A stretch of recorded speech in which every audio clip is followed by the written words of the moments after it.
welcome to the Jackie Tan podcast, a podcast that is a tribute to you, the passionate, the dedicated, and the very curious about elevating your performance and, of course, living a life full of deep fulfillment, joy, discovery, excitement, all of the things because you deserve that. And on today's episode, I have the absolute pleasure of chatting with the beautiful Sarah Louise Maxwell. And she's doing just that, living her life, her dream life. But it took a while to get to where she is today. It has been a rough and bumpy road to living the life that is truly in alignment with who she is and what she's here to do in life. And back in 2020, well, there's nothing like your body completely shutting down to let you know that you're not doing what you should be doing and that you're not living the way that you should be living. And for Sarah, it was seizures. They started back in 2020, and this is her story, how she is still overcoming all of that and how she's now living the life that she's meant to be living, that is truly in alignment with who she is. And she's having a dang good time doing it as well. This chat was raw and real and so humble, and I'm so grateful for the way Sarah shows up in this episode and really talks about some dark times and hard times. So you'll be inspired, you'll be moved, and I really hope that you enjoy this episode, but more importantly, walk away from this episode knowing that you are either doing something that you're really meant to be doing, or that you need to change some things so that you can do the things that you're meant to be doing. Enjoy this incredible episode with Sarah Louise Maxwell. I'm so excited. Let's jam. Let's jam. This is so cool because this is only the second time we've been chatting. Well, we've chatted. We've chattered. We chatted it.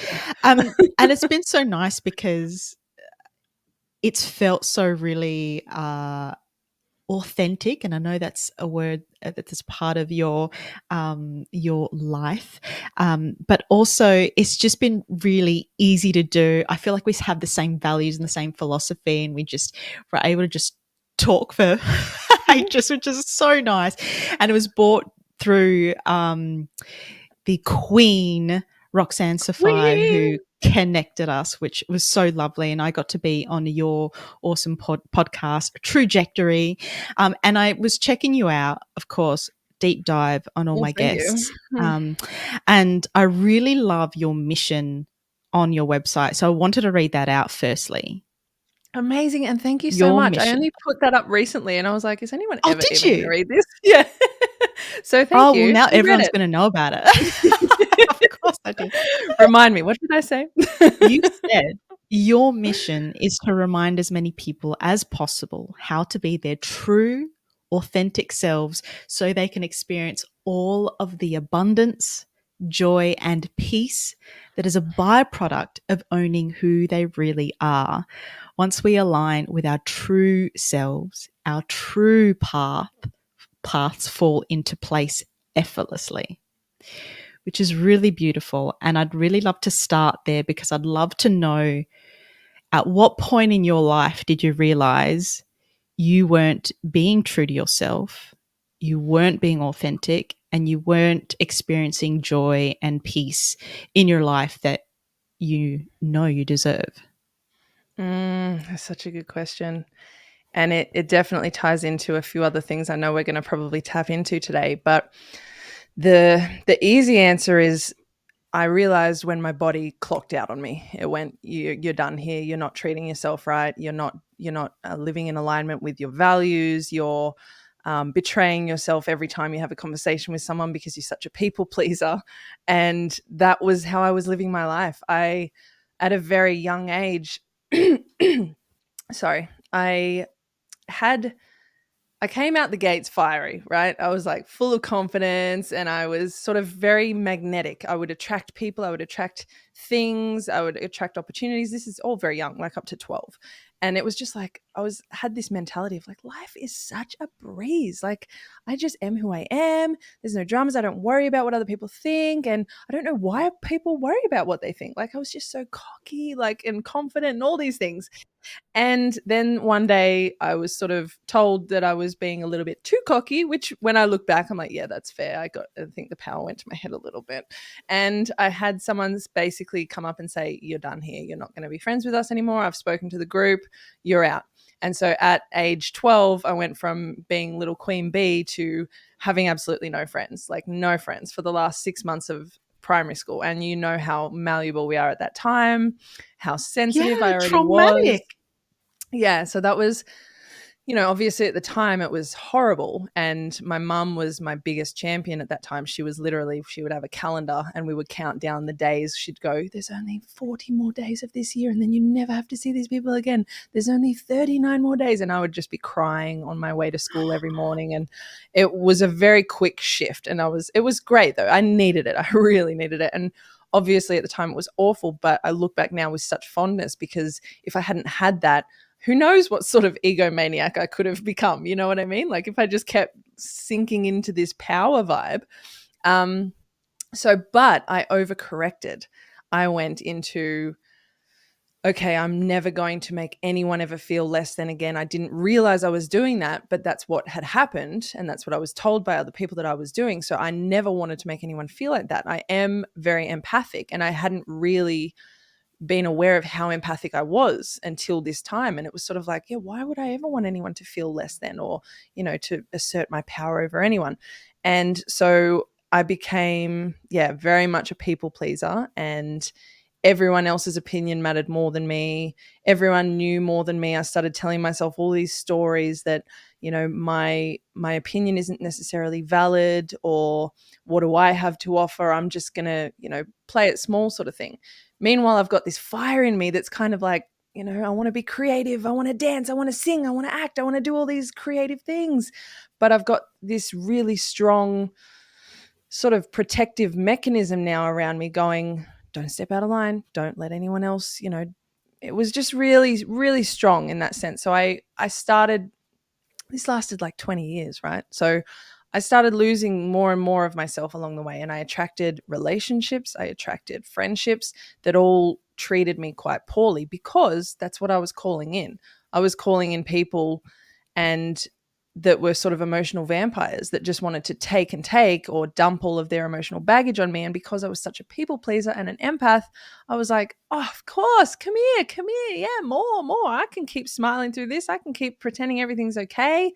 And then that stemmed into really not looking after my body. And I fell into all sorts of addictions. Like I was smoking for 22 years. When I look back now, I'm like, 22 years? Wow. Drugs came into the picture, drinking way more alcohol than I would choose to. Again, just because other people wanted to drink. It wasn't even, alcohol never really interested me. Like I was never a solo drinker. I wouldn't drink by myself. I would only drink for the experience, for the, social aspect of it. And if I was surrounding myself with people who wanted to drown their sorrows in such substances, I would, of course, go, yeah, right, let's do it. Let's make sure you're not uncomfortable here. I'm not going to stand up and go, this is wrong or anything. I'm just going to join in and let's ride. No waves here. And so it was in 2020, really. I was very aware of how I wasn't being my true self. For a while, I actually had, track back a little bit. I had a spiritual awakening in 2018. And before that happened to me, I used to think the term spiritual awakening was absolute bogus. I was like, that's not a thing. That's what people say when they just want to change their personality for no reason. Like, that's crazy. And, experience after experience, mind-blowing things happened to me. Energy healing. I was able to heal my own back with a meditation in 10 minutes that I'd been seeing specialists for 3 years. And all of these sorts of things started to happen. And I started to realize, yeah, I'm really not in alignment with who I am at my core. I know the things that I want deep down, but this persona, who everyone knows, is not even close to being able to achieve any of those things because she'll put everyone above her in every form. And so that started to become more and more aware. I started to become more aware of that, but I still wasn't able to change my behavior. And that's when my body stepped in and went, it's time. Like you've started shifting, you've started realizing and becoming aware, but you're not actually taking the action. So we're gonna come in and fix you up. And that's when seizures began. So that was a really big change for me. Okay, so I want to ask, you said 2018 was your spiritual awakening. What was the catalyst to get you on that path of the meditation and whatever else that came into your life at that stage? It's really interesting. I always wonder this. I'm like, what was the thing? I've always known deep down that there's more to what we know. There's more to what we're taught. There's more than what meets the eye. It's just been a feeling and a knowing since I was a kid. I mean, I was writing books about Atlantis when I was in my teens and energy work and all of these other things. But I still just thought I didn't connect the dots and I didn't look into it or anything like that. In 2018, I have, every year I have a break for about a month over the Christmas period. And so that's the first time of each year that I sort of get to just rest and just let go and everything. And I was reading, well, first of all, it was a visceral feeling. What happened was what they refer to as a spontaneous Kundalini awakening, which is the energy, the sacred life force energy that sits around your root chakra area, like the base perineum sort of section. It started to just wake up. There was this feeling, this physical like bubbling, and it started at the base of my spine and then it started moving all through my body. And this lasted for about 3 days that I remember. And because I remember it was 3 days because on the third day I said to the guy that I work with, I was like, something's happening to me. I don't know what it is. I can't explain it. I just want to say it to someone so that it's out. And there was And nothing in particular that started this energy? no, there was no, I hadn't started meditating yet. I hadn't started anything. This was the catalyst because once I started to feel this thing, then I started to sort of wonder, what's going on? Like, is there more? And it was when synchronicities started in my life. And for anyone who knows about synchronicities, you know what I'm talking about. If you don't, I'm excited for you because you will eventually get into synchronicities if that's the path you want to take and you want to get to know your true self a bit more. But I started sort of asking things in my mind, as you always do. But suddenly the answers would just appear in really random forms. Like someone would say something that would literally just answer a question that I'd just had in my head. One question led me, I can't exactly remember how I learned about the Kundalini awakening, but somehow that was in my awareness. And I asked the question, have I just had a Kundalini awakening? And then I opened my phone and YouTube opened itself. And the first video from a person I've never seen in my life, have you just had a spontaneous Kundalini awakening? and I listened to it and I was Whoa. like, he just explained everything that I'm feeling and that's happening and like all these reevaluations and this awareness that's happening. And the big thing that happened after that was I started reading Joe Dispenza, his book Becoming Supernatural. And that's when I started to go, okay, thank you. Like I wasn't of the, as very 3D minded people would say, the woo woo sort of, crystals and light and love and all of these sorts of things. I was like, I want to understand scientifically what's happening here because this is a visceral thing. Something's changed in my biology that I don't believe I've triggered. And this is such an interesting thing going on. And when I read his book and I started to understand how the body works, how neurology works, how our electromagnetic field is calling in, we're manifesting all the time. And then when we went through some healing meditations and then I healed my back, I was like, oh, okay, so this is what's happening. This whole spiritual thing is real. And that's when I went, okay, I'm going to dive into this and study everything. And I'm still on that journey. I will never stop being on that journey because there's so much to learn, right? Absolutely. I'd love to know at that point in your life, what was your job? What were you doing? And were you, was it awakening you to realize that you weren't doing exactly what you were meant to do?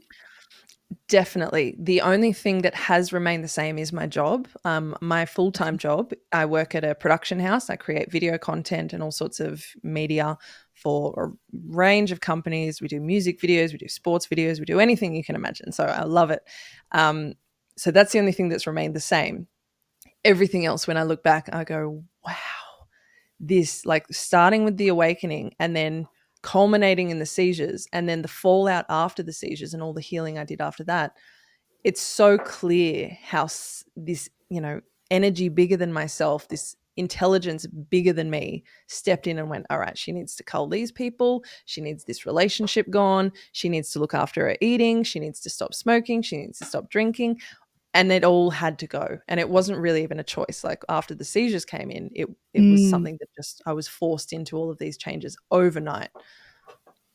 I think that's such an interesting thing to point out, is that obviously you were doing something that you love doing, but you can still experience all the symptoms of burnout. You can still be doing way too much or not the most healthy things, and it can be affecting you. So was it obviously you've spoken about your seizures, which I want to dive deeper into, but I'd love to, before we get to that point, I'd love to know what were the symptoms that you were ignoring and how long was that happening until, the body was like, you ain't learning.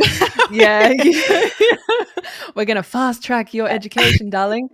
Yeah, that's a really great question, because there is something called auras, which is a precursor to a seizure. So when it comes to seizures and everything, and we'll dive into it, I'm sure, but they're very different for everyone. And auras can be quite different for other people. For me in particular, it was a feeling of vertigo, for starters. I'd get really, really dizzy. Then I would break up into full body sweat, like head to toe dripping, not just like slight sweat, like dripping. And then I would purge. I would literally, like, even if I hadn't eaten anything for the day, I would have to, something would come up.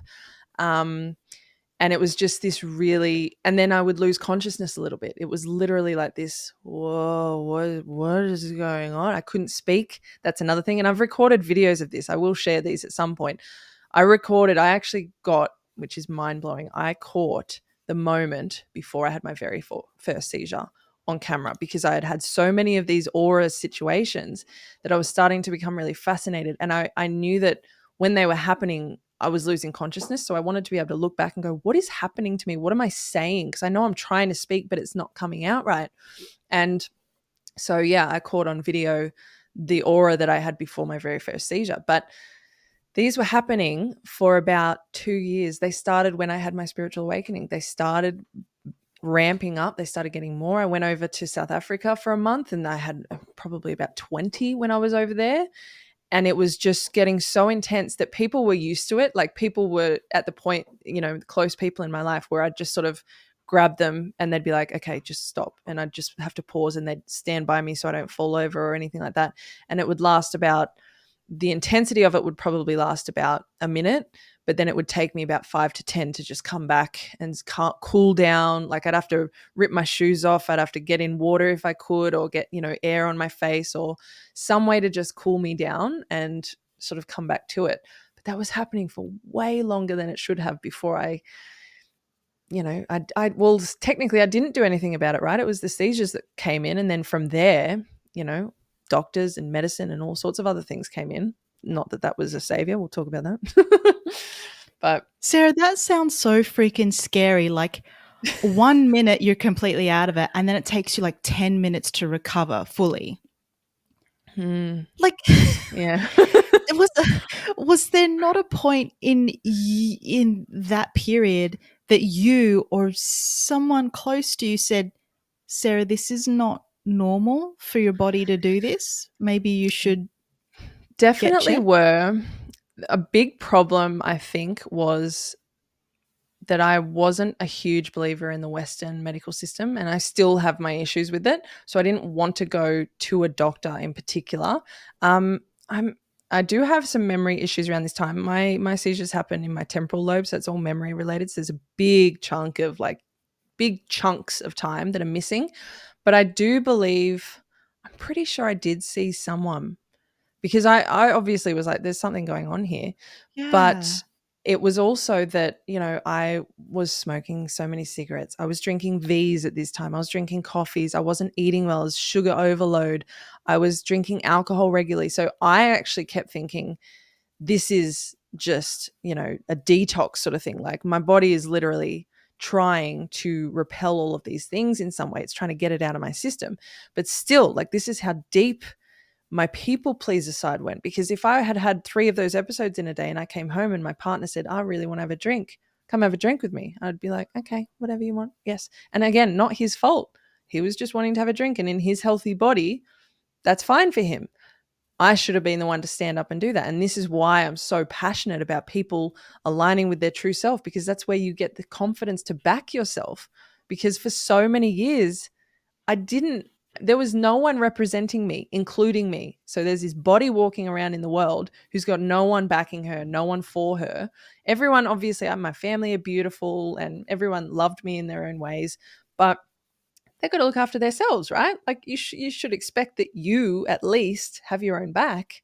And yeah, I did not for such a long time. So it does baffle me as well, but this is why I've shifted into such a healthy lifestyle now. And with my extremist nature, I've probably gone too much the other way now, but it's okay. I definitely look after myself as much as possible. And when things start to sort of flare up, I'm like, okay, let's look into this. Let's figure it out.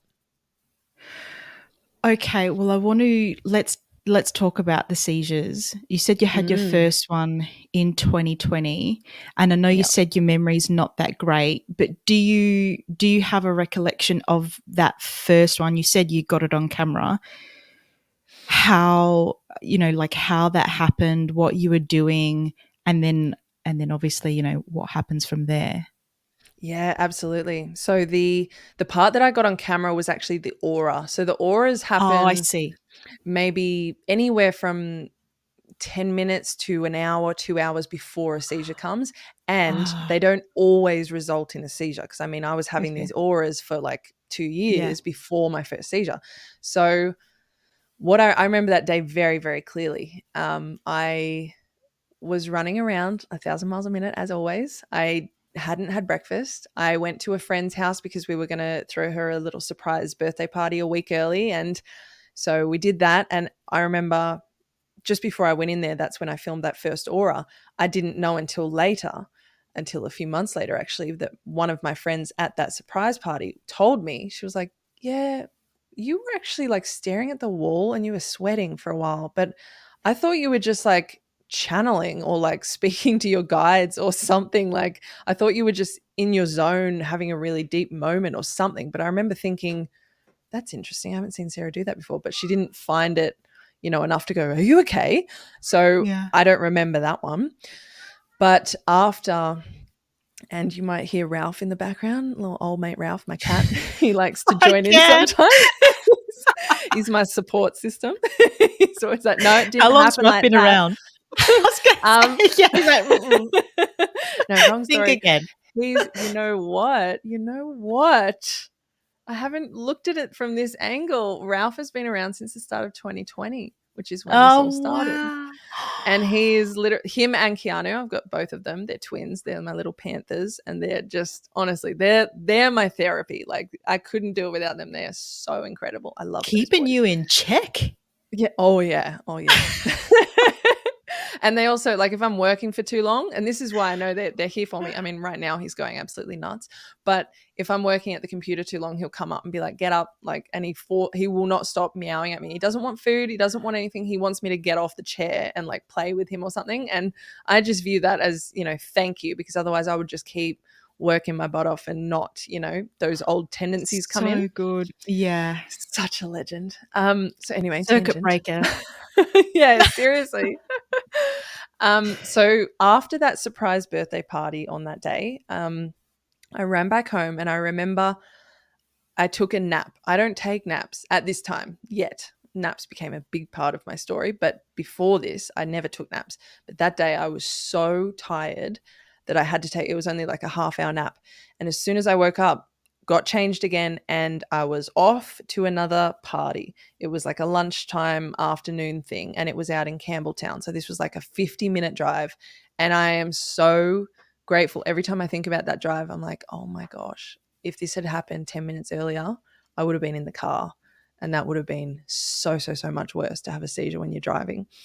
And so I drove out to this other party, and all I remember is getting there, saying hello to everyone. They were prepping the food, and I was so excited because I hadn't eaten. I think I'd had like a little snack on the way. And the next thing I remember, I was in hospital, and I was waking up to my partner at the time going, "Oh my God, you're okay. Like, thank God." And I'm like, what's happened? Like, yeah. So that was the first one. I found out later that I really wish I had this one on camera. I'm such a documenter. But I freaked one girl out so bad that she thought I was possessed by the devil. Like, she actually thought that I was possessed by the devil when I was having this seizure. So again, I'm like, what does that mean? What do I look like? What's happening? But Mm. from what I understand and from what others have told me is there's this really deep sound that comes from like my deep in my stomach and rises up, and there's a like a banshee type scream that comes out, and I can't breathe, and my face goes blue, my lips go blue, and then I start foaming at the mouth and often bleeding as well because I'm chewing down on my tongue or my gums or something like that.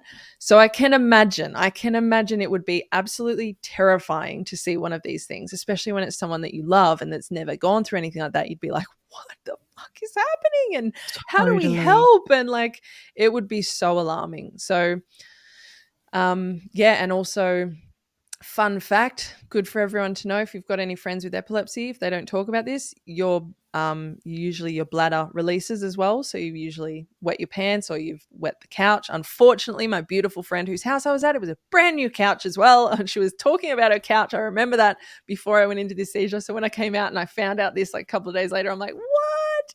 I'm so sorry. I ruined your couch. I'm like, let me pay for it. And she wouldn't. She's such a sweetheart. But yeah, so it's very confronting for them. And basically you stay in hospital for a couple of days. It depends on it depends on how many you have. So the Can I ask a reason, question? yeah, of course, cut me off So, whenever. do you know how long that first one lasted? And then how No. long you don't know? And then do you know how long you were out before you woke up in hospital? Like I have a the rough idea. timeline? This is where it's a bit hazy. I remember it was definitely a few hours. It was like probably anywhere from 3 to Wow. 5, like, cuz it was lunchtime when I went out, and when I woke up in the hospital it was night. So that was sort of my guide going, okay, there's been a few hours have passed, and I'm sure I asked people at the time, I've just completely forgotten now. Mhm. But but yeah, it was, I think that was, did I forget half the question? No, you answered it. So it was a few hours before you woke up or came to, Yeah. and then you're in the hospital for a few days. What are they doing and what are they trying Mm. to explain to you? And did you experience another seizure in hospital? So this is the first one, because I'd only had one. It was the first time I'd ever had a seizure. Mm. So they, as the doctors, they diagnose you as epileptic if you have 3 seizures within a 24-hour period. That's like the protocol. So it doesn't necessarily mean you have epilepsy. You might be having seizures triggered by something else. And this is what I'm always sort of going, what are the answers? I still don't have answers really, because mine have been very random. But so that first one, they actually released me about probably, I think it was about 10 or 11 p.m. that night. I was released. I went back home to bed, and I woke up again in hospital, in a different hospital, at about 5 a.m. And so I'd gone home to sleep, and then another one had happened while I was sleeping, because it's very common to have seizures while you're sleeping as well, which is awesome. It's like, great. So I can't like go Do and we know relax. why? Yeah, Mm, exactly. No not reason why? really. There's still Okay. there's so many questions around seizures in Mm, general. Like, I think it's only yeah. in the last 2 or 3 years that they've created the actual role of an epileptologist, so a doctor who is Right. specializing in this. Even when it comes to the meds, they're giving me antidepressants for anticonvulsant needs. Like, there was an anticonvulsant component to one of them, but a lot of what they were giving me were antidepressants. So it seems like it gets blended in with other things rather than having its specific, you know, protocols for just epilepsy or just Mhm. seizures, and knowing the difference between the different types. Because everyone that I've spoken to that has had seizures, like I've spoken to people in support groups and things, they're so many different things. Some people have surgery on their brains to try and, fix these things. There's a lot of different ways you can go about it. But sorry, I'm tangenting. But that first time was technically they were happy to let me go after the first seizure. And then because I ended up having another one in bed and then I had another one in the hospital, I had now had 3 seizures in a 24-hour period. So now I'm epileptic according to the system. And then they kept me there for 2 nights to make sure that they could monitor me. And that's when they started pumping me with the drugs, which was the absolute worst part of the whole experience. But basically, after I come home from hospital, it's like you've worked out harder than you can possibly imagine with every single muscle in your body, fingers, wrists, toes, like your neck, your back, your legs, everything. It's like everything is just being clenched for so long. And so you can imagine it takes a while to just get the physical side of recovery. Like you can't do much. You really literally just need to lay down. But then it's the mental game. And that's where it gets really rough. And I even get emotional when I think about it. Yeah, of course.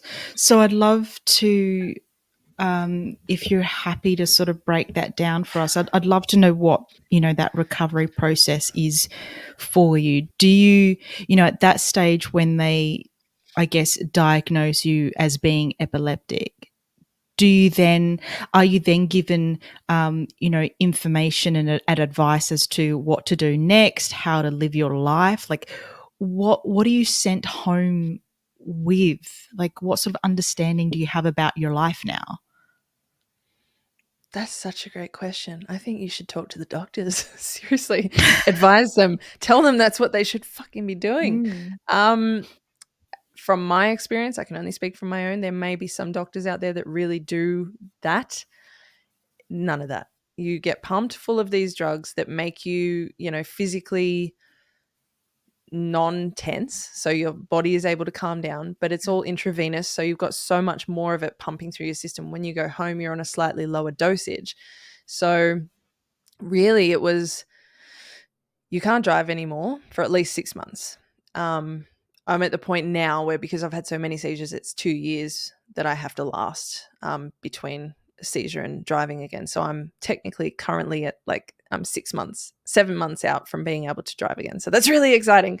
But that was the biggest thing. It sounds so trivial, right? Oh, I can't drive anymore. Who cares? Your life is okay. Okay, I get that. But when you're so used to driving everywhere, and driving isn't just driving, it's like that completely changes your lifestyle when you can't drive.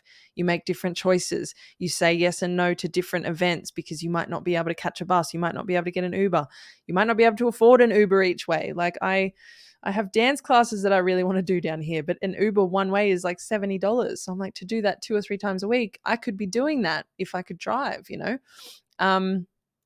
So yeah, so I found out I couldn't drive. I found out I was on these meds, and basically, again, there might be a blank, but as far as I remember, I'll check in with my mum. She's got a great memory about these things, but I wasn't given any, do these, or look, no guidance, look after your mental health like this, or watch out for low moods, or any of that. Or I looked up the side effects of the drugs. I purposely looked them up a year after I was on them, because I was noticing I was going downhill.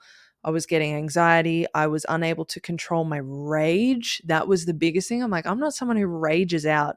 I was raging out. Like if you came near me and you looked at me the wrong way, I would lose my shit. And I was so uncomfortable going, I have no control over this. And then you tell yourself, of course you have control. You're just being weak. And then, self-blame and all this like negative stuff is coming in. And then the depression kicks in and all of these things. So anyway, and it was the first time in my life that I really didn't want to be here anymore. I wasn't at the point where I was, deciding how I would end myself, but it was that dark. It was like, I don't want to be here anymore. I don't know how to do this. I just don't want to do it. I don't want to be here.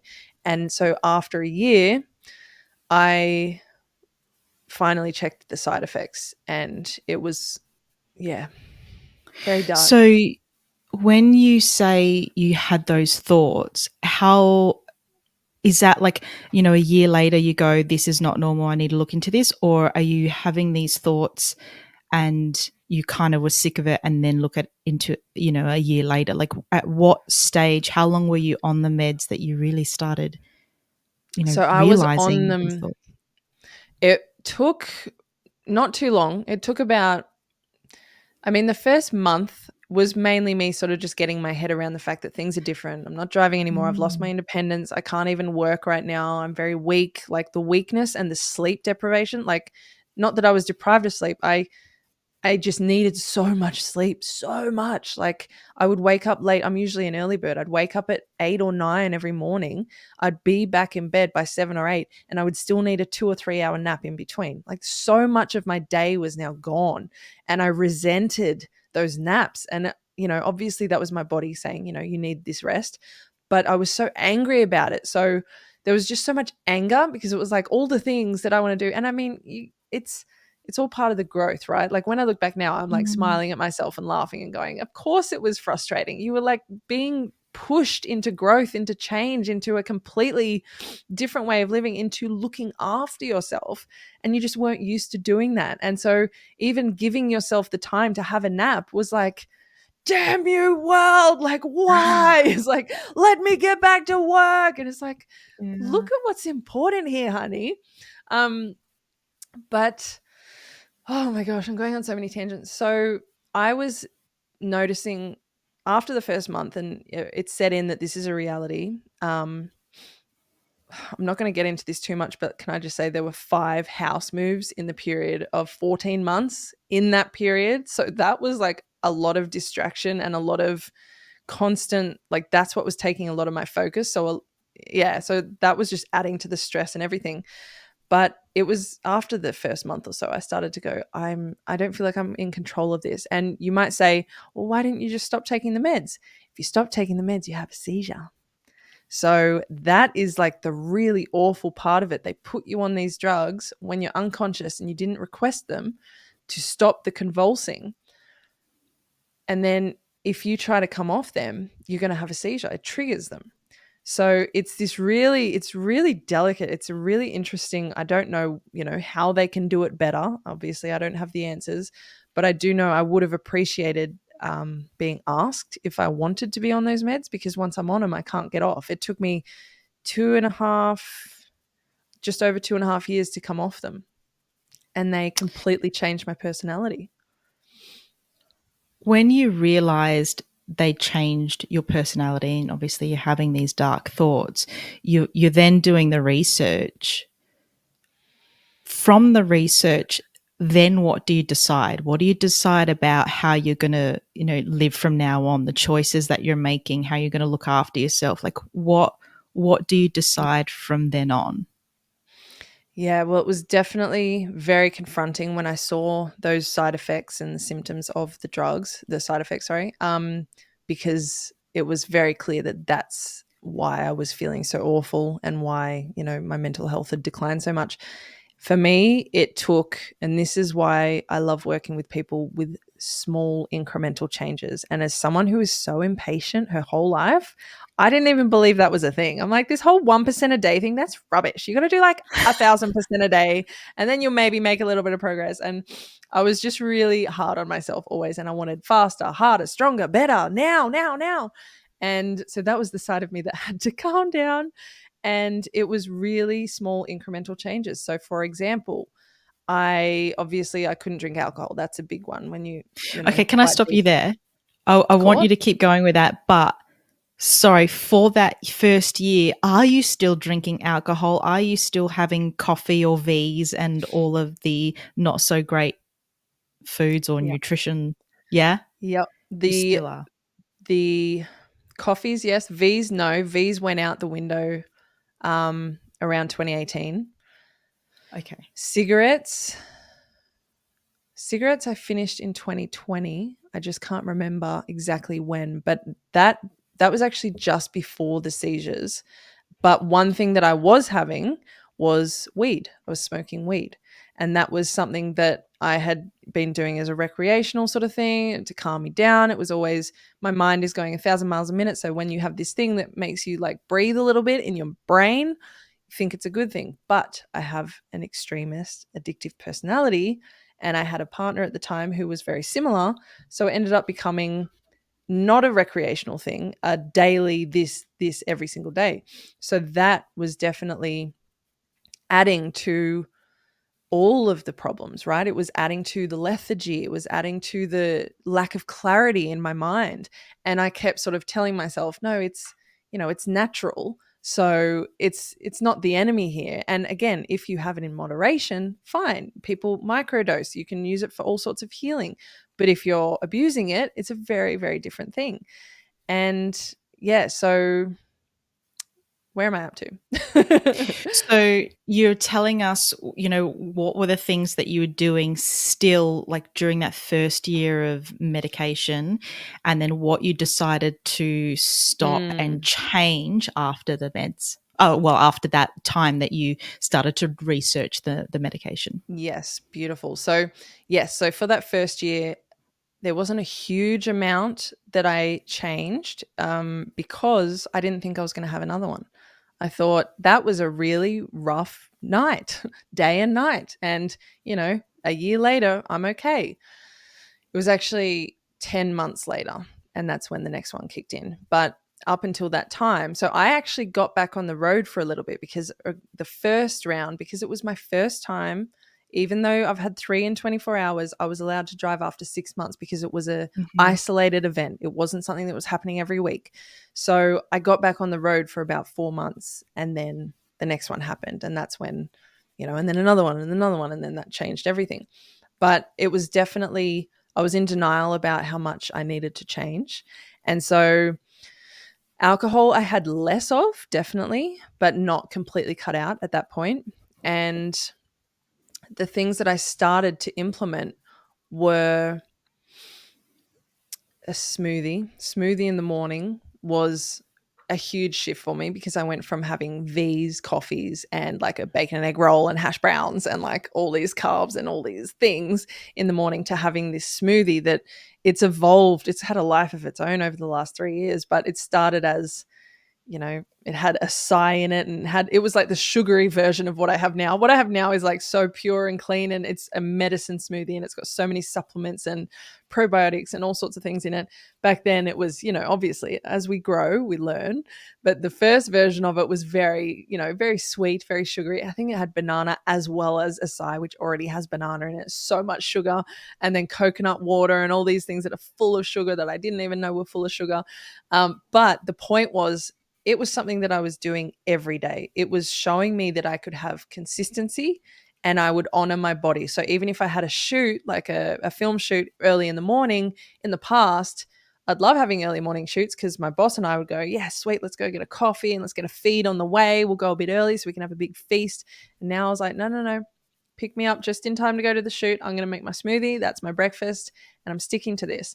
And that sort of started to stem into all these different areas. Like, Uber. I used to have Uber all the time, Uber Eats.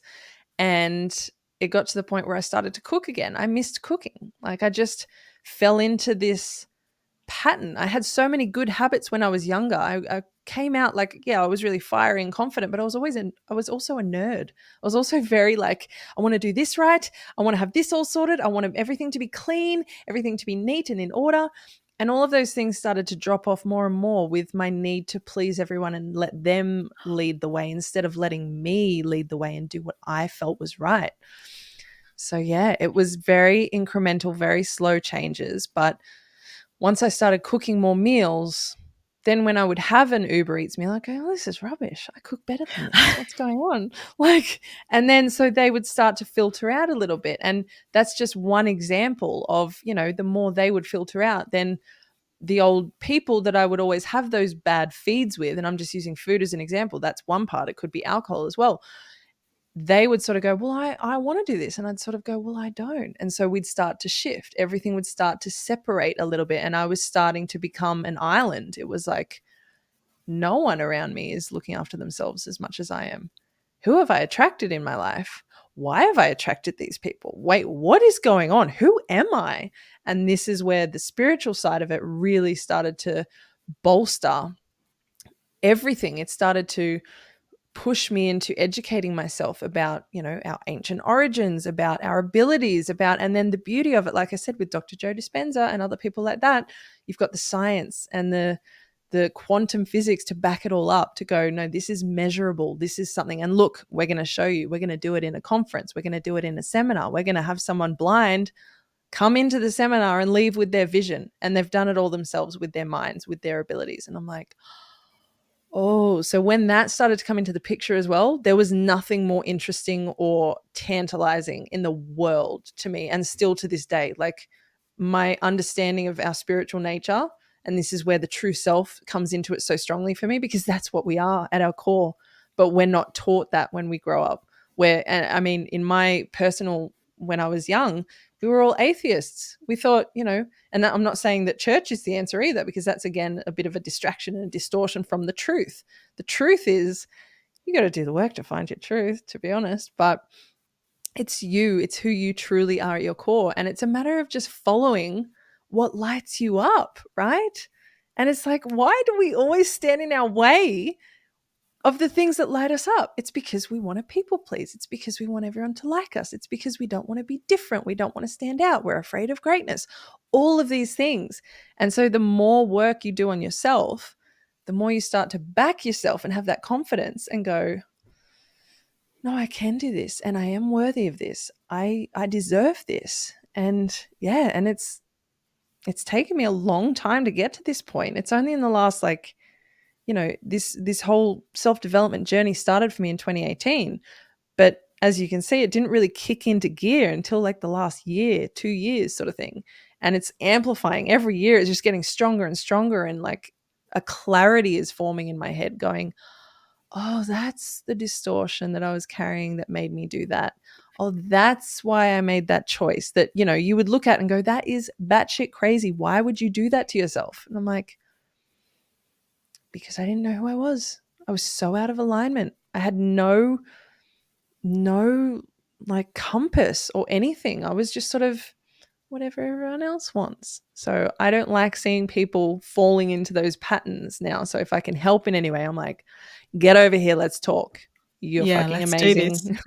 Yeah. Gosh, there's so much in that. Firstly, going back to what you said about the smoothies, and you don't know any better at the time, but what you've done is made a really positive and healthy decision for yourself, despite how healthy that is, compared to what you're doing now. It is that 1%, and it is the behavior that's changing over time, which is the catalyst for all the other really healthy behaviors that you then adopt into your life. And I think that's such a beautiful way to take on any change that you want in your life. Is like, what is that 1%? What is that first step that you can make, regardless of like whether it is the absolute healthiest you can make it, or whether it is just that gateway into getting to that stage where you want to be. And I'd love to know, like, in terms of your journey, you've also mentioned obviously like the mental battle that you've had to endure over this time. So, with that mental aspect of things, how did you manage your mindset? And did you find it got easier when you started to make these positive shifts in your habits? Absolutely. So for a long time, it was just get by, really. It was, this day isn't a good one, but tomorrow will be better. Oh, okay, tomorrow wasn't better. The next day will be better, surely. Just hang in there, and that sort of mentality. Then it started to get really rough, and I started to feel like I was just in constant battle with myself. It didn't matter what I did. I was constantly beating down on myself. I was being really hard on me. I didn't feel like anyone understood me or anyone could, and that's not their own fault. It was like, if you're not going through this, it would be very hard to understand. And There were quite a few different things. I'm always studying multiple things at once, but one that really is like ringing very loud at the moment as a memory is when I started studying Eckhart Tolle's work, Power of Now, Presence. Presence. Oh, oh. Like, oh my gosh. And for the It people in the blew. back, Yeah. Let's get an echo effect on that. Honestly, it was that feeling though. Like when I first listened to his book, and I've heard about this book for ages, right? I'm like, power of now, whatever. Let's get it done. Let's move. Let's keep moving. It was his explanation of how he found the present moment and the metaphysical experience that he had when that happened, and all of the ways that his perception changed after that. I was like, this is like what I'm becoming aware of. I've still got this like negative feeling, this negative voice that's like running the show right now. But one thing that he said that was so powerful was you're constantly worrying about the future, or, you know, you've got regrets or anxiety or anything about the past. Like your depression comes from the past and anxiety comes from the future. That's the one. And when you're in the present moment, there is no suffering. And he's like, yeah, obviously there are moments where there can be pain. You can be in pain in the present moment. You might physically be in pain, mentally, whatever it is.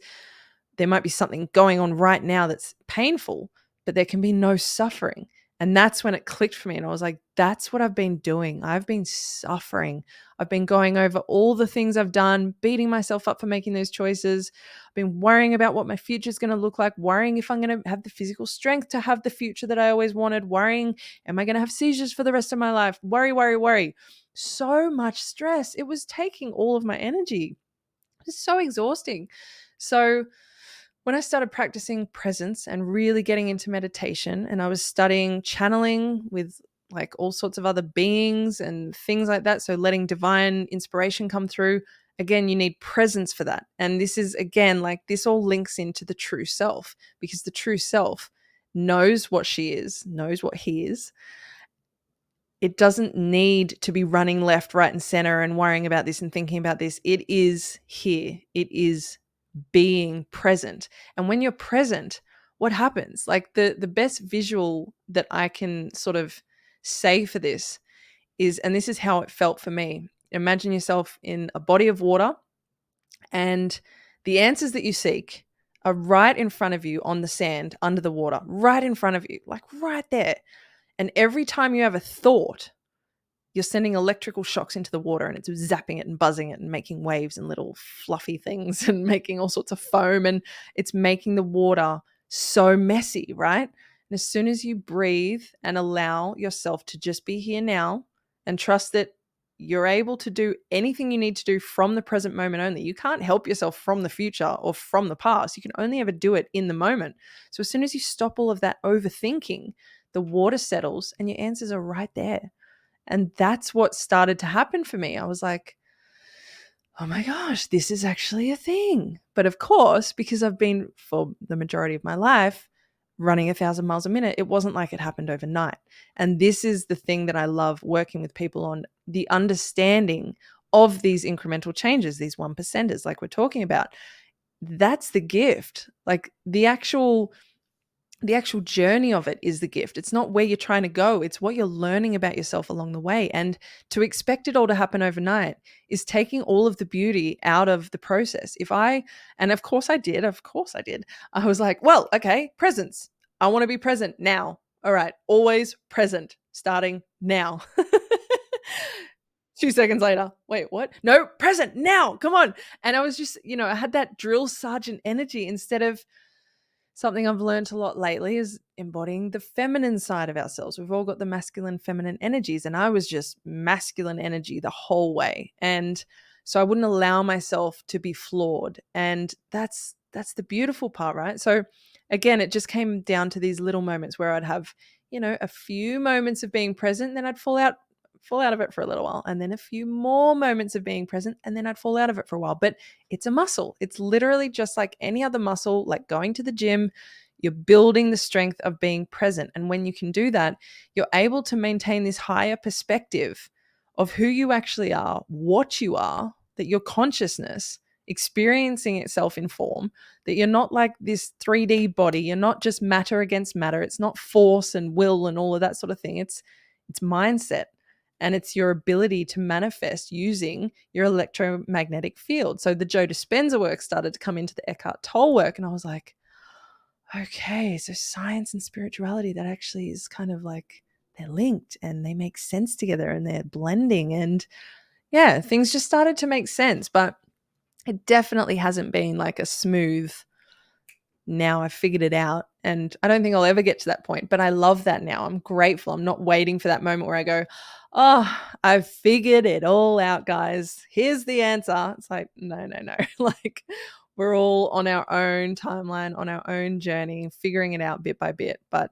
all I know is that I've got myself now. I got my back, and I love myself so much that I don't put bad things into my body anymore. I don't make choices with people that don't align with me. Even today is a perfect example, and I will bring this up quickly because I'm so proud of myself. I was surrounded, like I said, with many friends that were emotional vampires for a long time. They didn't respect my time. They didn't respect anything about me. And again, I let them do that, right? That was the pattern that I had fallen into. But I have a friend who has 3 times let me down. She's rocked up to things 2+ hours late each time. And I sort of went, that's not working for me. But I decided to give one more chance. And this extra chance didn't show up. And I was like, okay, this doesn't work for me. Sorry. I have too much respect for myself. And I'm not pleased with, I'm not comfortable with this. I don't ask for a lot as a friend. I'm actually a very low maintenance friend because I love my own time so much that I'm not like, I need to talk to you or anything like that. I don't dump emotional baggage. I'm low maintenance. So if you can't even meet the minimum criteria, like that doesn't bode too well. So lots of love to you, but I'm good. And just that alone is huge for me, because the thought of saying anything to anyone in the past where I'm like, oh, they might get offended by this, or this might not work for them. It's like, what works for me? Like this is the thing, right? So yeah, finally got my back. Congratulations. Thank you. That was very long-winded. So I want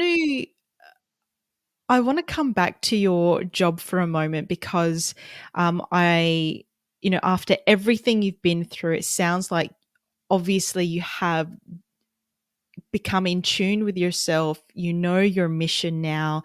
You've learnt so much. And then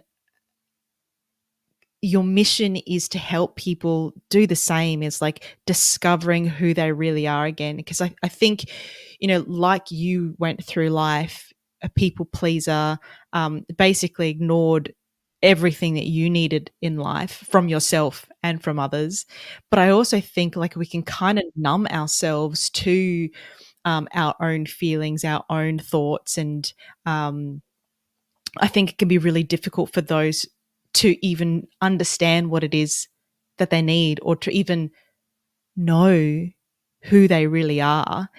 And through your work, you've said before, I think it's through a few of your Instagram posts, is, you're looking through a lens through people, not through people, you're looking through a lens at people, and obviously you're learning so much from that. I would love to know what has changed about your understanding of people, of human behavior and their truths, or the truth. Yeah, that's a beautiful question. Thank you for tapping into that. I think it's such a gift to be able to work with cameras, like genuinely. And I mean, the world has sort of shifted the last few years where cameras are paramount, whether it's on your phone or whatever. Everyone's either on camera or behind a camera or filming a family member, Yeah. or you got to know your shit about cameras now, people.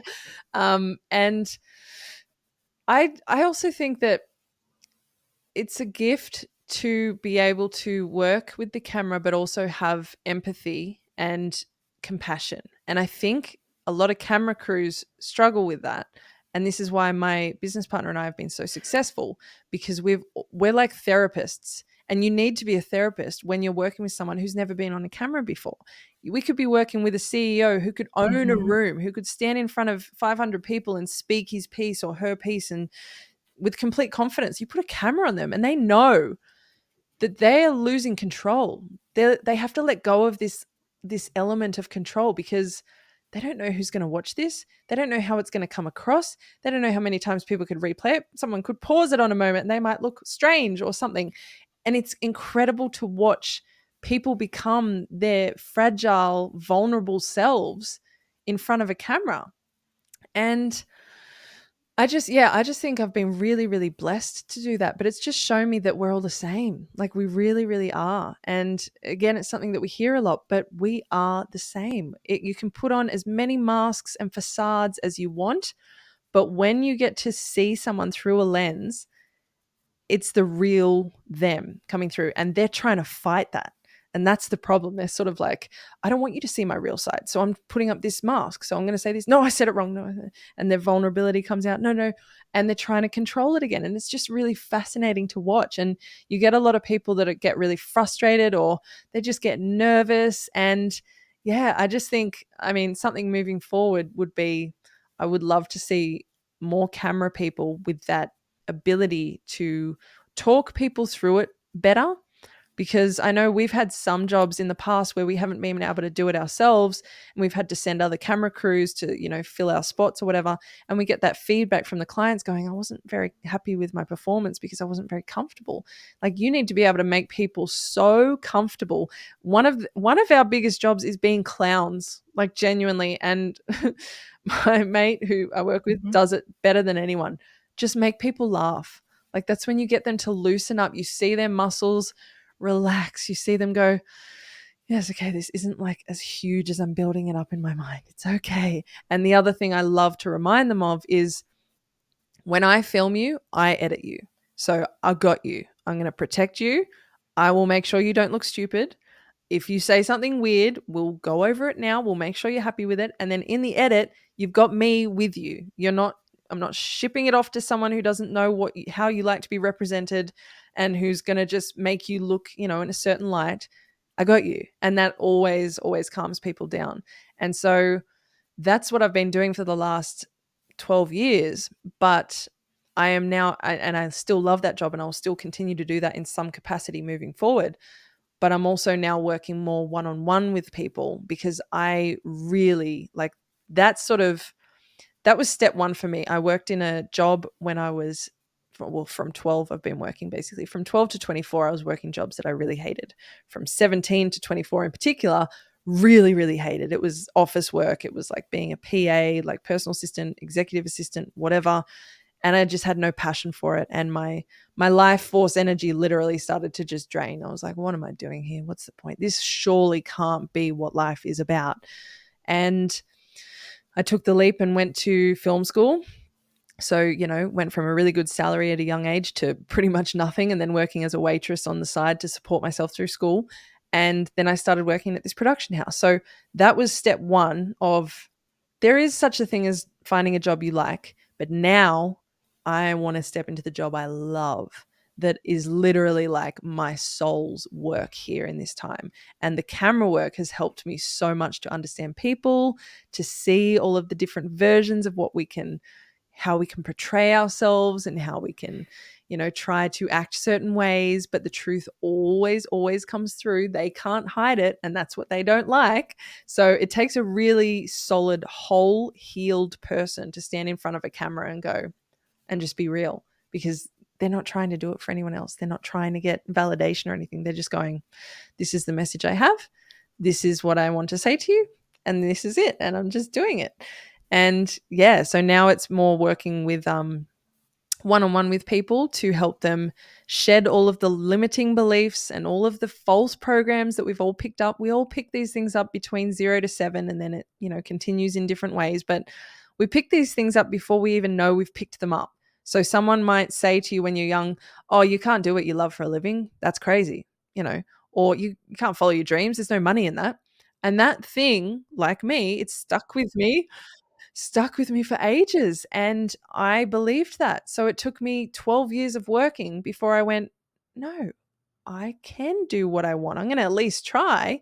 And then when I figured out it is possible, it's like, okay, so that's what I want to help people do. Get out of these lives that are unaligned with them by getting rid of all these false stories you're telling yourself, healing the root causes, figuring out where these have come from, really dissolving those beliefs. And then we step you forward into the life that you're actually meant to be living in. And can you imagine if everyone was doing that? How incredible the world would be if we're all doing what we love every day, putting so much heart into everything we do.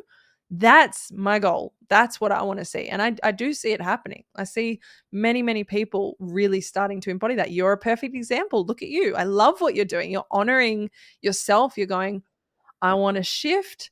I want to do this. I'm loving the podcast, so that can stay. The remedial massage, maybe take a bit of a pause. It might come back. I don't know. Who knows? But I'm doing what I want to do, not what I'm being forced to do.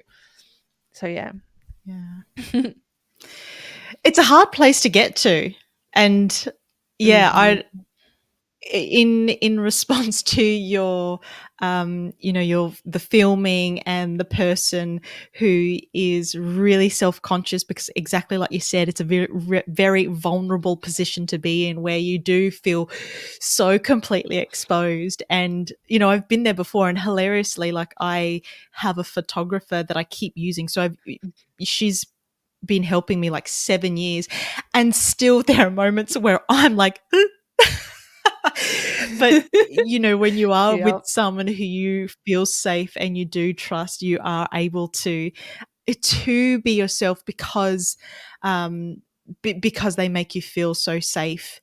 And 100%. obviously the goal, and for me particularly, like, and as you said, throughout this podcast, like, there's always going to be an evolution. There's always going to be growth. There's always going to be learnings that need to be had, that need to be embodied, that we need to adapt or evolve and whatnot. And, that's something for me, is showing up as, my true self and as my best self. And I'm still working on that. And sometimes I've got it down, depending on what I'm doing, where I'm doing it. And sometimes I'm just like shut down. Do you know what I mean? Just completely Yep. hide. Yep. And so it's this constant, work in progress. But I really love that. And it takes such a special skill to make people feel safe, that they are being looked after, that, Absolutely. we have got their back no matter what. And yeah, that's something that, really should be celebrated. So that, yeah, well done to you for being able to have that skill and make people feel safe.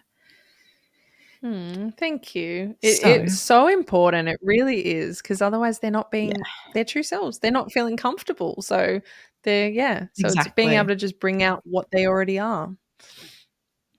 Yeah, that's it. Sarah, this has been amazing. I have 2 more questions for you, and then I'm going to throw it over to you to ask a question for the listener. First Love it. question for you. I feel like we've kind of gone over this, but what is your true trajectory? I was going so well with that. I just I love butchered the that. word. Oh my goodness. What a way to end this I love podcast. that. That is What's beautiful. your And you true know how many I times can't I even do say it. that? Trajectory. Oh, good. Oh, no, I love So that. much better. I so What love is your that, because honestly, I trajectory? do it. Yes, it does not roll off the tongue, right? It does not at all. I'm like, Really damn it, doesn't. I'm too deep in now. I honestly, it sounds like I'm Oh, saying chew, hilarious. like like trajectory half the time. And I'm like, I hope they get what I'm Well, saying. that's what I was afraid of doing, right? I was afraid of doing that. And so I really enunciated true. And then it turned into 2 words. And I'm like, oh God, what's happening? So now it doesn't make sense. You've created a new Trajectory, word. what is It's fine. yours?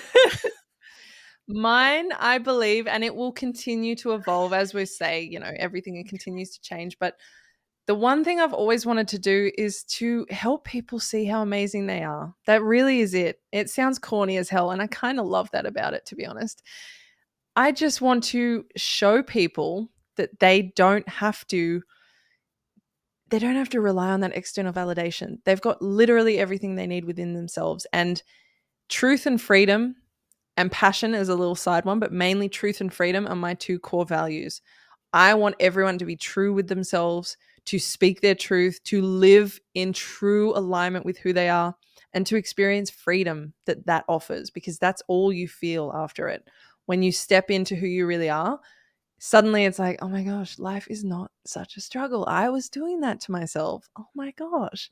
And so the more I can share and spread that message, that is my trajectory, my true path. And that's also why I had to be initiated in so many ways over so many years, doing so many awful things to myself and not respecting myself, to be able to tap into that mindset for people and go, no, no, no, I've been there and I feel you.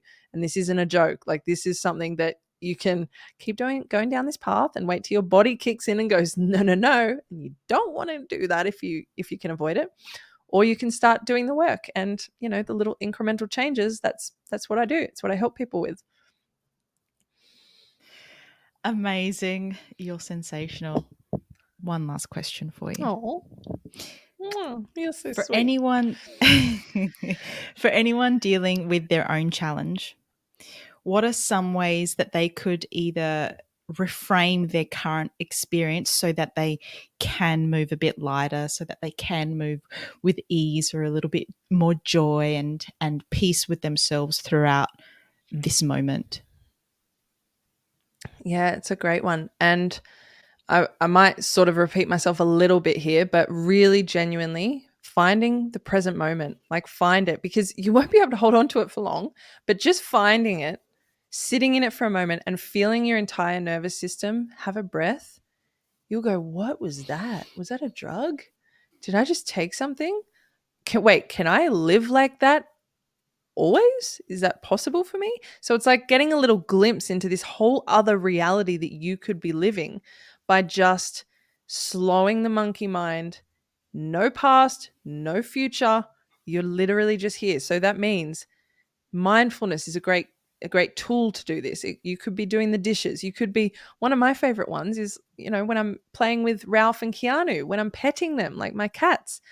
I make sure that those moments I am 100% present. I'm not worrying about emails. I'm not worrying about what I'm going to say to this client. I'm not worried about anything.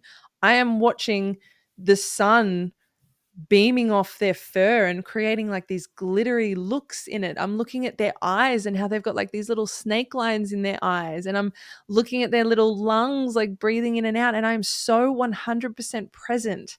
And it's such a gift to be able to give yourself that, because you don't know how infrequently you're present until you find presence. And then you go, oh my gosh. And that's when you get some insight. That's when divine inspiration comes in. So gift yourself that. Please try it. Do it while you're doing the dishes. Do it while you're going to the toilet if you want. I don't care. Be really aware of what you are doing and just focus on that, nothing else. Oh, I think that's such a beautiful point and so important. And no matter how many times we need to repeat ourselves, I think repetition is key to, those messages really sinking in, right? So repetition is always welcome here. Awesome. The last question, I'm going to throw it over to you. What is one question you want this listener to ask themselves right now? Are you doing this for you? And that could relate to anything. Mic drop. I love that. Oh, so simple, so straightforward, but is it? Yeah, right? Amazing. Well, that's the one that I didn't ask myself for so long. So I want to see other people asking constantly, is this for me? Are you doing it for you? Amazing. Sarah, this has been so fun, so enlightening, so beautiful. Thank you so much for chatting with me today. It's been such a joy. Oh, thank you, love. I'm so grateful. It's been so great reminiscing on all of these things and, putting all the pieces together for myself. It's fantastic. Thank you so much for having me. And thank you for all that you do, because I love your podcast and I love how you're educating so many people with all of these beautiful guests. Now I'm one of them. Oh, what? I made it, Mum. Oh, Mum! brilliant. Well, an incredible woman. If you want to be working with Sarah, or if you want to be checking out any of her stuff, she's got artwork, she's got music, she's got a podcast as well, Trajectory, which I had a lot of trouble saying in the episode. So I don't know why. It's fine now. Nailed it. So make sure you check Sarah out on Instagram, Sarah Louise Maxwell, or her podcast, Trajectory, both on Instagram or on your favorite podcast platform. And I hope you enjoyed that episode as much as I loved chatting with her. If you did, please share it around with your friends and family. Make sure you are subscribed to the podcast, whether it's on your favorite podcast platform or if it's here and you're watching me on YouTube. Press subscribe and the little bell button and the like, and give us a comment below and let me know your thoughts on this episode. Thank you so much for tuning in. As always, I appreciate you. Stay awesome, and we'll catch you in the next one.